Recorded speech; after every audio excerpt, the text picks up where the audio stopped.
سورہ بقرہ کی آیت نمبر 153 سے ابتدا ہے۔ اعوذ باللہ من الشیطان الرجیم، بسم اللہ الرحمن الرحیم۔ یا ایہا الذین آمنوا استعینوا بالصبر والصلاة ان اللہ مع الصابرین ولا تقولوا لمن يقتل في سبيل الله اموات بل احياء ولكن لا تشعرون۔ صدق اللہ العظیم۔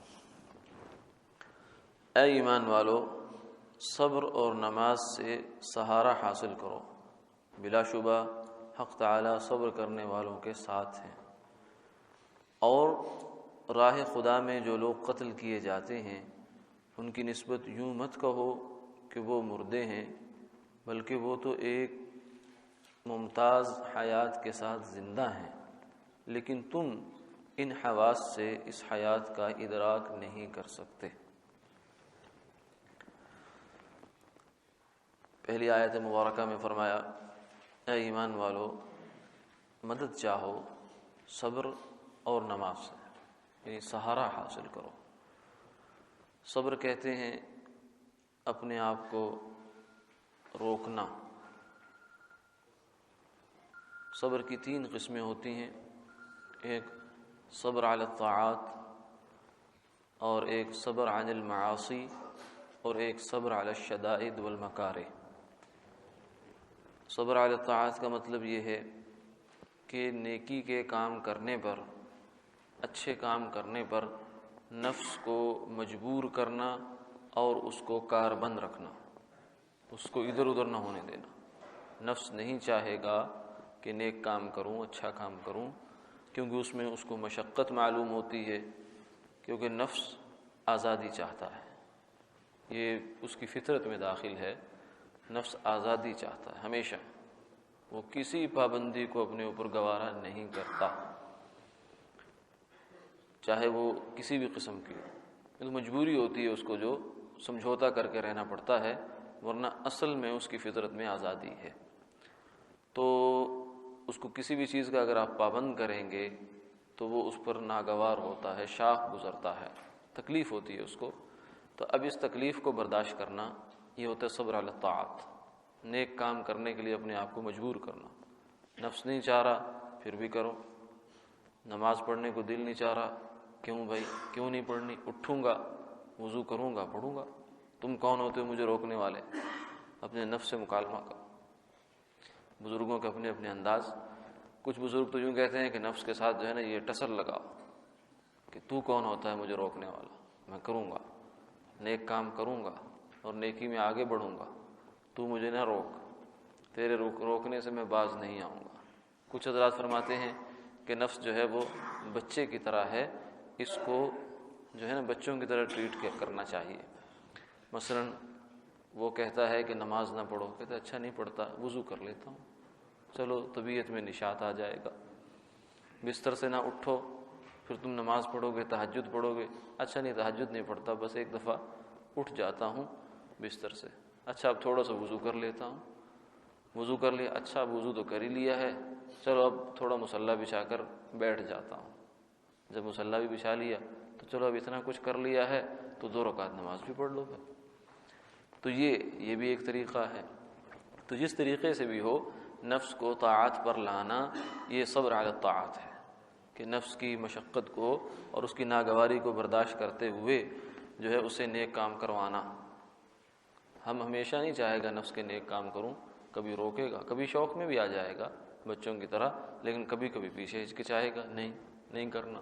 تو اس موقع پر پھر اس کی جو دباؤ ہے اس کو برداشت کرنا اور وہ نیک کام کرنا، یہ بھی صبر کی ایک قسم ہوتی ہے۔ اور دوسری صبر کی قسم ہے صبر عن المعاصی۔ اللہ کی نافرمانی ہے، گناہ ہے، نفس اس کی طرف کھینچے گا، دعوت دے گا، کیونکہ اللہ کی نافرمانی ہے نا، آزادی ہے اس کے اندر، اور نیکی میں تو پابندی ہے۔ تو آزادی کی طرف کھینچے گا، اس کو کشش ہے اس کی طرف، تو ہم نے اس کو روکنا ہے۔ جیسے سرکش گھوڑا ہے، وہ ایک طرف جا رہا ہے، اس کو روکنا ہے، اس کے منہ میں لگام دینی ہے اور اس کو روکنا ہے۔ تو یہ جو ایک تقاضا آئے گا نفس کا، اس کو روکنا، یہ اس تقاضے کو، نفس کے تقاضے کو پامال کرنا، یہ بھی ایک صبر کی قسم ہے۔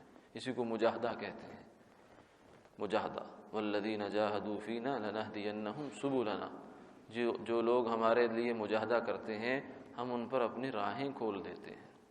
ایک راہ نہیں، راہیں، کئی راہیں کھول دیتے ہیں ان پر۔ تو یہ مجاہدہ ہے۔ والمشاہدہ بقدر المجاہدہ، اللہ تعالیٰ اپنی جو قدرت اور معرفت اور اپنے انوار و برکات جو دکھاتے ہیں تو وہ مجاہدے کے برابر، کوئی جتنا مجاہدہ کرے گا اللہ اس کو اتنا مشاہدہ دکھائیں گے۔ اور صبر عن المعاصی کا مجاہدہ اس زمانے میں بہت زیادہ ہے، بہت موقع ہے اس کا، یعنی ایسے چانسز ہیں، اتنے مواقع ہیں کہ آدمی کو کچھ اور کرنا ہی نہیں پڑتا۔ اس لیے فرمایا کہ جو پرانے زمانے میں بڑے بڑے اللہ والوں کو بڑے بڑے مجاہدوں پر ملا تھا، اور ساری رات نفلیں پڑھ رہے ہیں، یہ کر رہے ہیں، وہ کر رہے ہیں، تو اس زمانے میں تھوڑے سے مجاہدے پر اللہ تعالیٰ وہ عنایات عطا فرما دیتے ہیں۔ اور وہ مجاہدہ کیا؟ صبر عن المعاصی کا، گناہ سے بچنے کا، گناہ سے اپنے آپ کو بچانے کا مجاہدہ، کہ نفس میں تقاضا پیدا ہوا لیکن اس کو روک لیا، نہیں کروں گا۔ نفس نے کہا یہ گناہ کر، بد نظری کر لے، کوئی گناہ کا کام کر لے، کہ نہیں کروں گا۔ نفس میں جو ہے جنگ چل رہی ہے لیکن اس نے نفس کو پچھاڑ دیا، نفس کو گرا دیا، تو یہ ایک کشتی جیت گیا۔ جیسے پہلوان اکھاڑے میں ایک کشتی جیتتا ہے تو کتنا خوش ہوتا ہے، خوشی سے پھولا نہیں سماتا کہ میں نے ایک کشتی جیت لی۔ رستم ہند گامہ پہلوان، اس نے ایک کشتی جیتی تھی بڑی، تو پورے ہندوستان میں اس کی شہرت ہو گئی۔ تو یہ جو ہے کشتی جیتی، تو یہ روزانہ ایک اکھاڑا جو ہے ہمارے اندر بھی لگتا، ہر وقت لگا رہتا ہے، نفس کے ساتھ انسان کا اکھاڑا لگا رہتا ہے، یہ اکھاڑا سجا رہتا ہے۔ اس میں اب غالب کون آتا ہے، اس کو پچھاڑ دے انسان تو اللہ کے ہاں اس کو کتنا بڑا انعام ملتا ہے، کتنا بڑا انعام ملتا ہے۔ اور میں مثلا ایک جو ہے تقاضا ہے، یہ نظر کی حفاظت ہے، اپنی نظر کی حفاظت ہے کہ کسی غیر محرم پر نظر نہ پڑے، اس کو انسان اپنی نظر کو قابو میں کرے۔ فرمایا اگر کوئی شخص ایسا کرتا ہے، کسی نافرمانی پر اس کی نظر پڑی، پہلی نظر معاف ہے، بشرطے کہ اس کو فوراً ہٹا لے اور دل میں اس کا یہ بھی ہو کہ استغفار بھی کرے اس حد تک، تو اللہ تعالیٰ فرمایا کہ اس کو یہ تھوڑا سا جو نفس پر مشقت آئی ہے نا، اللہ اس کی برکت سے اس کو ایسی عبادت کی توفیق عطا فرمائیں گے جس کی لذت دل میں محسوس کرے گا، دل میں اس کو لذت محسوس ہو، نماز میں دل لگے گا، قرآن پاک کی تلاوت میں دل لگے گا۔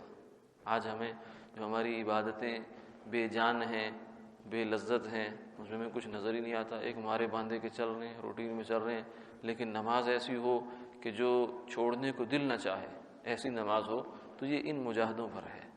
نظر کا ایک چھوٹا سا مجاہدہ ہے لیکن اللہ اس پر اتنا بڑا اجر عطا فرما دیتے ہیں۔ تو صبر عن المعاصی یہ صبر کی دوسری قسم ہے، یہ بھی صبر میں داخل ہے۔ اور تیسری صبر کی قسم جسے ہم عام طور سے سمجھتے ہیں صبر، وہ ہے صبر علی الشدائد والتکالیف، کہ تکلیفیں آتی ہیں ان پر صبر کرنا، وہ تکلیفیں، وہ مشقتیں جو ہمارے کیے بغیر، ہمارے غیر اختیاری طور پر ہمارے اوپر آ جایا کرتی ہیں، من جانب اللہ ہوتی ہیں، ان پر صبر کرنا۔ ان پر صبر کرنے کا مطلب کیا ہے کہ جزا فضا نہ کرنا، ان سے طبیعت متاثر ہوگی، انسان ہے، فطرت ہے، فطرت کو انسان بدل نہیں سکتا، لیکن اس کا تأثر بس اتنا ہی ہو جتنا شریعت میں اجازت ہے، اس سے زیادہ نہ ہو۔ اور فرمایا الصبر عند صدمۃ الاولی، صبر جو ہے وہ اصل میں پہلے جھٹکے پر ہوتا ہے۔ جب آدمی پہلی دفعہ کسی بری خبر کو سنتا ہے یا کوئی تکلیف اس پر آتی ہے تو اس موقع پر اصل صبر وہ ہے، اور اس موقع پر جو آدمی صبر کر جاتا ہے، فرمایا الصبر لیس له جزاء الا الجنہ، صبر پر اللہ کی جو طرف جزا ملتی ہے وہ صرف جنت ہی ہے، اس کے علاوہ نیچے کوئی اور چیز نہیں۔ کسی مشقت پر صبر کرنا یہ بھی بہت بڑا کمائی کا ذریعہ ہے، یعنی یہ وہ کمائی ہے جو اللہ غیر اختیاری طور سے ہمیں دے دیتے ہیں، گویا کہ گھر میں لا کر ڈال دیتے ہیں۔ ہم نہیں چاہتے لیکن پھر بھی اللہ تعالیٰ یہ والی کمائی ہمیں دے دیتے ہیں، بشرطے کہ آدمی اس پر صبر کر لے۔ وہ بے شمار فضائل ہیں اس کے، تو کسی کا بچہ فوت ہو گیا اس کے اوپر کیا ملے گا، کوئی ایسے رشتہ دار عزیز فوت ہو گیا، اور صبر ایک ایسی نعمت ہے، فرمایا کہ مشقت آئی، تکلیف آئی، پریشانی آئی اور اس پر صبر کر لیا، بھول گئی، پھر کبھی اس کا خیال آ گیا، پھر بھی اس پر دوبارہ صبر کرنے پر اللہ وہی اجر عطا فرماتا ہے جو پہلی دفعہ تھا۔ خیال آ جاتا ہے اپنا کوئی عزیز، تکلیف اس کی، کوئی وفات، کوئی صدمہ، وہ یاد آ جاتا ہے، اور پھر دوبارہ آدمی اللہ کا حکم سمجھ کر صبر کرتا ہے، آگے آئے گا ان للہ و انا الیہ راجعون پڑھتا ہے تو اللہ اس پر اسی طرح سے اجر عطا فرماتے جیسے پہلی دفعہ عطا فرمایا۔ تو طبعی غم تو اپنی جگہ ہے، لیکن یہ ہے کہ اس کے اظہار غم میں شریعت کی حدود سے تجاوز نہ ہو۔ آقا علیہ الصلوۃ والسلام اپنے صاحبزادے حضرت ابراہیم جو تھے، وہ ان کو گود میں لیا ہوا ہے اور ان کی روح پرواز ہو رہی ہے، اور آپ کے آنسو جو ہیں وہ جاری ہیں، اور فرمایا کہ یا ابراہیم انا بفراقک لمحزونون، اے ابراہیم ہم تیرے جدا میں بڑے غمگین ہیں، ولا نقول الا ما یرضی ربنا، اور لیکن ہم اپنی زبان سے کوئی ایسا کلمہ نہیں نکالیں گے جو اللہ کو ناراض کرتے ہیں، زبان سے کوئی ایسا کلمہ نہیں نکلے گا۔ طبیعت پر اثر ہے، انسان ہے، ہمیں اللہ نے بنایا ایسا ہے، اور اس اثر کے بدلے میں بھی اللہ عطا فرماتے ہیں بہت کچھ۔ آدمی ہم نہیں سمجھتے کہ ہمارے اوپر جو کبھی کوئی تنگی تکلیف اس طرح کی آتی ہے وہ ہمیں روحانی اعتبار سے اللہ کے کتنا قریب کر دیتی ہے۔ جسے کہتے ہیں جو بیمار ہے، بیمار حالانکہ تکلیف میں ہوتا ہے، اس سے دعا کرواؤ۔ کیوں؟ اس لیے کہ وہ اللہ کے قریب ہے۔ کیوں؟ اس لیے کہ وہ مخلوق سے مایوس ہو جاتا ہے، جتنا مخلوق سے مایوس ہوتا جاتا ہے اتنا اللہ کے قریب ہوتا چلا جاتا ہے۔ فرمایا کہ اللہ کے قرب میں اور بندے کے درمیان جو فاصلہ ہے یہ مخلوق ہی ہے، غیر اللہ۔ جب یہ دل سے نکل جاتا ہے تو پھر اللہ ہی اللہ ہے۔ اللہ تو شرکت برداشت نہیں کرتے دل میں، جب اسی لیے جو مسافر ہے فرمایا اس کی دعا بڑی قبول ہوتی ہے، کیونکہ وہ بھی بے بس ہوتا ہے، بے کس ہوتا ہے، کسی کے رحم و کرم پر ہوتا ہے، اپنے گھر میں تو نہیں ہوتا۔ روزے دار کی قبول ہوتی ہے، اس کی بھی ایک حالت بے چارگی کی ہوتی ہے، اور مظلوم کی دعا قبول ہوتی ہے، مظلوم کی دعا قبول ہوتی ہے، فرمایا اس کو اللہ بادلوں سے اوپر اٹھا لیتے ہیں، یعنی بہت قریب کر لیتے ہیں، چاہے وہ کافر ہی ہو، مظلوم چاہے کافر، اتقی دعوت المظلوم، فرمایا کہ مظلوم کی بد دعا سے بچو، کیونکہ لیس بینہ و بین اللہ حجاب۔ مظلوم جو ہوتا ہے وہ مظلوم کہ جس کو یہ ہوتا ہے کہ اب میری تو کہیں فریاد رسی نہیں ہے، مجھے کہیں سے انصاف ملنے کی توقع نہیں ہے، جب وہ ہر جگہ سے مایوس ہو جاتا ہے، لیس بینہ و بین اللہ حجاب، اللہ کے درمیان اس کے درمیان سب پردے کھل جاتے ہیں، تو اس کی بد دعا سے بچو، پھر وہ ایسے لگتی جیسے تیر لگتا ہے نشانے پر۔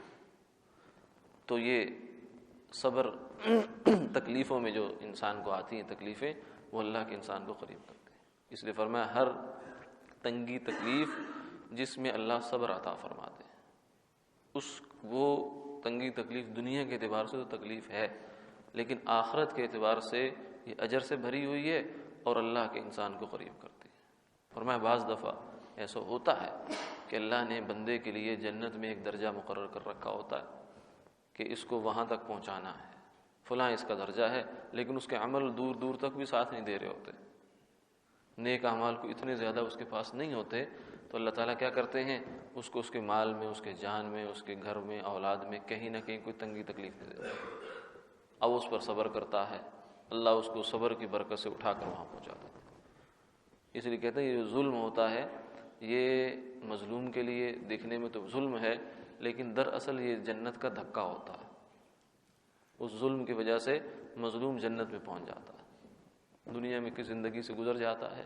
ظالم کے لیے تو خیر خسارہ ہے، الظلم ظلمات یوم القیامہ، کہ ظلم جو ہے قیامت والے دن اندھیروں کی صورت میں آئے گا، اندھیرا ہوگا، کالک کی صورت میں آئے گا ظالم کے سامنے، اس دن افسوس کرے گا کہ میں نے تھوڑی سی دنیا کے لیے، تھوڑی سی زندگی کے لیے کتنا بڑا خسارے کا سودا کر لیا ہے۔ لیکن مظلوم کے لیے تو اللہ کی جانب سے آگے جو عدالت لگے گی اور اس میں جو اس کو انصاف مل جائے گا تو اس کے لیے تو یہ جنت کا دھکا ہے۔ اس لیے فرمایا یا ایھا الذین آمنوا استعینوا بالصبر والصلاۃ، اے ایمان والو صبر سے کام لو، صبر سے سہارا پکڑو۔ تو صبر یہ بہت بڑی صفت ہے، انبیاء علیہ الصلوۃ والسلام کی صفت ہے۔ فاصبر کما صبر اولو العزم من الرسل، آپ صلی اللہ علیہ وسلم کو حکم دیا کہ آپ ایسے صبر کریں جیسے اولو العزم پیغمبروں نے صبر کیا ہے۔ اور یہ صبر بہت بڑی طاقت ہے۔ جو بندہ ہم سے بدلہ نہیں لے سکتا اور وہ ظلم پر صبر کر جاتا ہے وہ بڑا خطرناک ہے۔ کیوں؟ اس لیے کہ پھر اللہ اس کا براہ راست کفیل ہوتے ہیں۔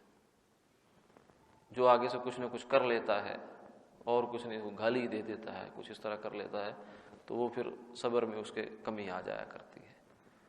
تو اس لیے صبر جو ہے بہت بڑی طاقت بھی ہے اور بہت بڑی انسان کے اندر صفت بھی ہے۔ دوسری چیز جو ہے وہ ہے نماز۔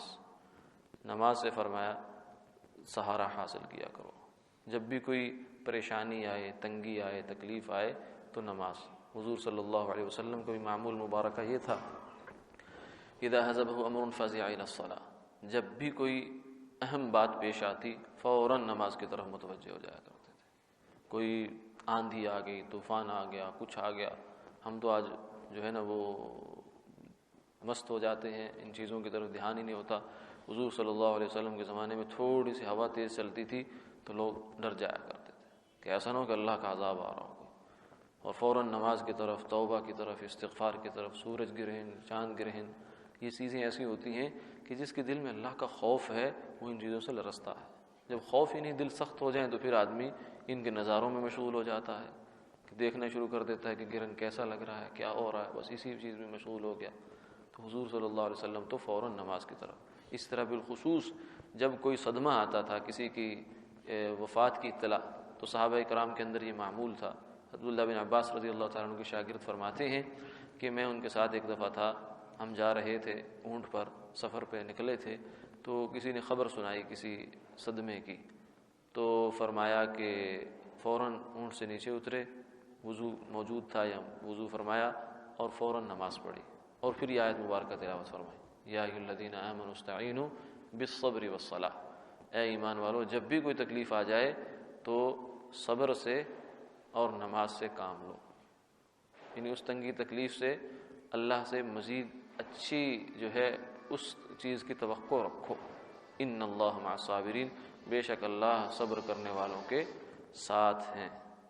اللہ صبر کرنے والوں کے ساتھ ہے۔ یہ کتنی بڑی بات ہے۔ ویسے تو سب مخلوق کے ساتھ اللہ تعالیٰ نے فرمایا هو معکم اینما کنتم، تم جہاں بھی ہو اللہ تمہارے ساتھ۔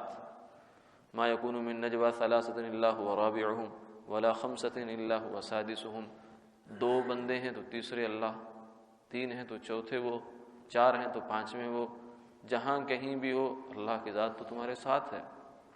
لیکن یہاں صبر کرنے والوں کے ساتھ خاص معیت ہے، یعنی اللہ تعالیٰ ان کو خاص قسم کی رحمت سے نوازتے ہیں، بشرطے کہ انسان اس صبر پر جو ہے پورا اتر جائے۔